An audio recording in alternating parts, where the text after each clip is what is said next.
What up, Dodgers Nation? D-Mac here. You can follow me on Twitter and Instagram at DMac_LA. Luis Castillo is off to Seattle. The Mariners finalizing a deal for Castillo. We're going to tell you what that means for the Dodgers in just a second, but quick reminder, for all the latest Dodgers news and rumors all season long, up to the minute, be sure to hit that subscribe button, hit that notification bell, and if you want to see us post even more Dodgers content and you really want to support the channel, smash that like button. And as always, I want your takes down below in the comment section. What are your thoughts and reactions to Luis Castillo going to the Mariners, the Dodgers not getting Luis Castillo? Do you think it's something, nothing, or everything? And what should they do next? Should they just stand pat, wait for the injured players to make their way back? Should they try to look for another starting pitcher, maybe a Frankie Montas or a Pablo Lopez or another guy out there? I want all your takes down below. And for all the latest Dodgers news, head over to DodgersNation.com. So we've got some breaking news here on a Friday night. Luis Castillo has been traded to the Seattle Mariners. Jeff Passan tweeted out moments ago, breaking, the Seattle Mariners are finalizing a deal to acquire right-hander Luis Castillo from the Cincinnati Reds, sources tell ESPN. And now the next big question was, who did the Mariners include in the deal? How big of a haul did the Cincinnati Reds get? And they got a massive haul. They're not going to need a U-Haul. They're going to need a Mayflower for the haul they got. Mark Feinsand tweeted out, the Reds are getting 4 players from the Mariners for Castillo per source: Noelvi Marte, Edwin Arroyo, Levi Stout, and Andrew Moore. So if you look at that haul right there, you've got 4 prospects, and the Mariners, they gave up their number 1 prospect in Marte, a shortstop prospect ranked number 18th right now on MLB Pipeline's top 100 prospects list, and then they gave up their number 3 prospect, who's currently ranked 93rd on MLB Pipeline's top 100 prospects list. So you're talking 2 top 100 prospects, and they also gave up their number 5 prospect. So that is a big haul for Luis Castillo. I couldn't imagine the Dodgers giving up a package with a Diego Cartaya, a Michael Busch, and an Andy Pages, and another lower-level prospect. The Dodgers were never going to do that. That was a big-time haul, a king's ransom for Luis Castillo. And look, it makes sense. He was the clear-cut best starting pitcher available, and you had a lot of teams interested in him. And not just a lot of really good teams, you had the top contenders, the big dogs out there, the Dodgers, the Yankees, even the Astros were in on him. And Mark Feinsand, he would go on to tweet, a dozen teams made their bid for Luis Castillo per sources, but Seattle's package was the best. The Yankees were close, according to someone familiar with the talks, but the Mariners offer one out in the end. So how does this impact the Dodgers? Well, first and foremost, he doesn't go to the Yankees. He doesn't go to the Astros.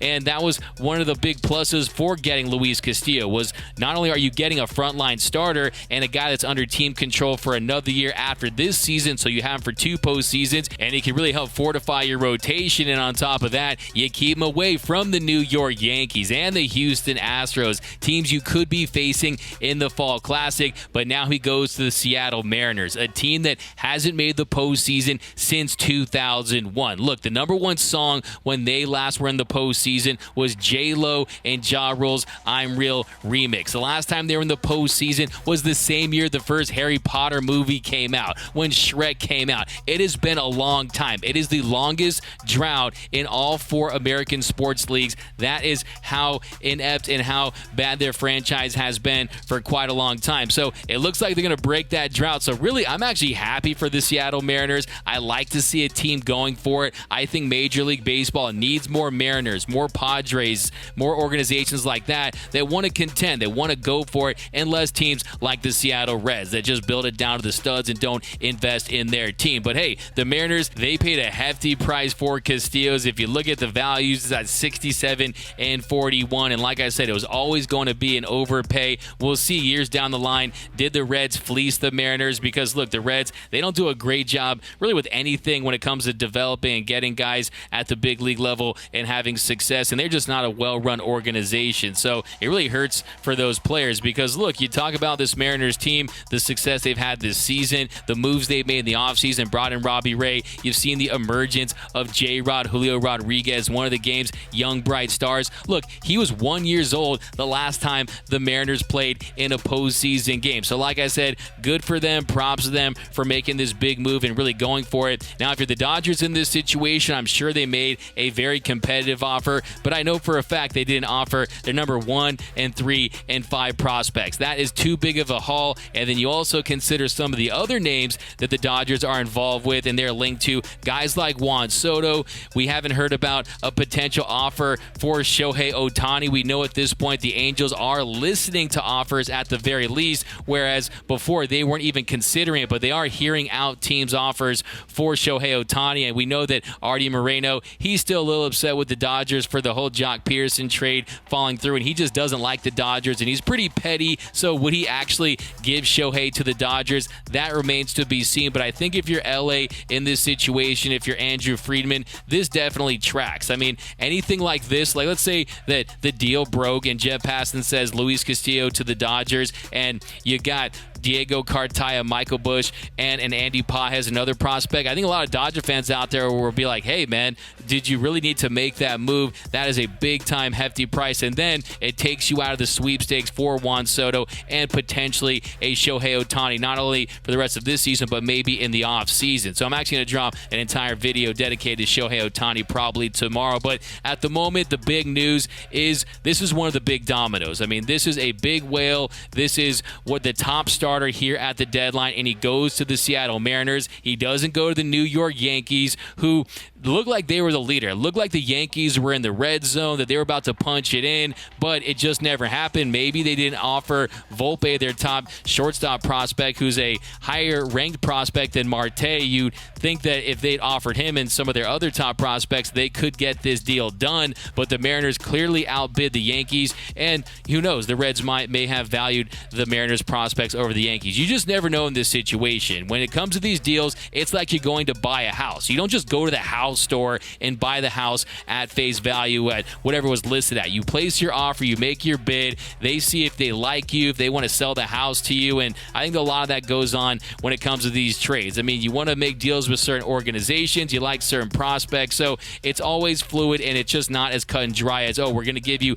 these prospects, take our deal, ring us up, give us our receipt. That's just not how it works in Major League Baseball. But with Mark Feinsand saying that 12 teams were involved, I think it was very competitive. And another thought to this is, what does this mean for the Juan Soto market? I know the Padres are involved. You heard Jeff Passan earlier today say that he thinks that if he's going to be traded anywhere, it's going to be to Southern California. It's going to be to either the Padres or the Dodgers. But if a Luis Castillo with a year and a half of team control left is getting your number 1, number 3, and number 5 prospects, what is a Juan Soto that has 2.5 years of team control left going to fetch? I mean, it's going to be an astronomical price, and we'll see which team lands Soto if he stays with the Nationals. I still have my doubts. Like I've been telling you guys, I've spoke to a lot of people that cover the team in D.C., and they still doubt that he's going to be moved at this deadline. But we've seen crazier things in Major League Baseball, and these teams are being very aggressive, and they are parting ways with some top-level prospects. So,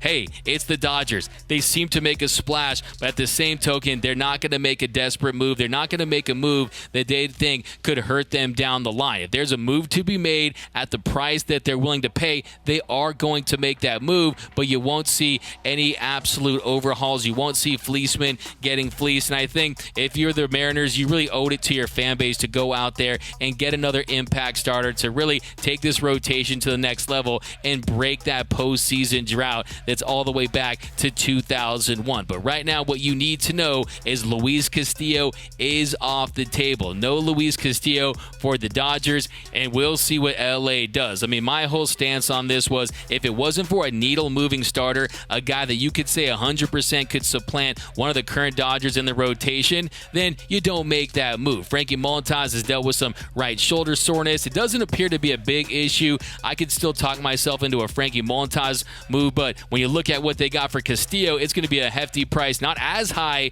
for Montas as it was for Castillo, but it will require a top prospect. And then you got the Pablo Lopez out there that don't necessarily fit what the Dodgers like. Not a big spin rate guy, not a velo guy. He's a lefty. Also, he's under team control for another couple seasons, so that's going to come at a high asking price. We know the Dodgers have been interested in Garrett Cooper. Anthony Bass is a reliever they could get from the Marlins, so is a package deal on the table for LA? That's always a possibility, but I don't see them making a move for a Malley or Scuba or Martin Perez or anyone like that. I think that they were big game hunting for a top-end starter that they were sure could be that frontline guy, but the reality is the starting pitching market isn't very robust at the deadline this season. Scherzer made so much sense last year. Frankie Montas, we'll see what happens with that. It's been a little quiet on the Frankie front of late, but he really will emerge now as the top start available, barring he is healthy. But we'll see what happens, and of course, Shohei Ohtani, if he's available, I'd rather have him on the mound than a Castillo. You saw him last night, 11 punch-outs, and that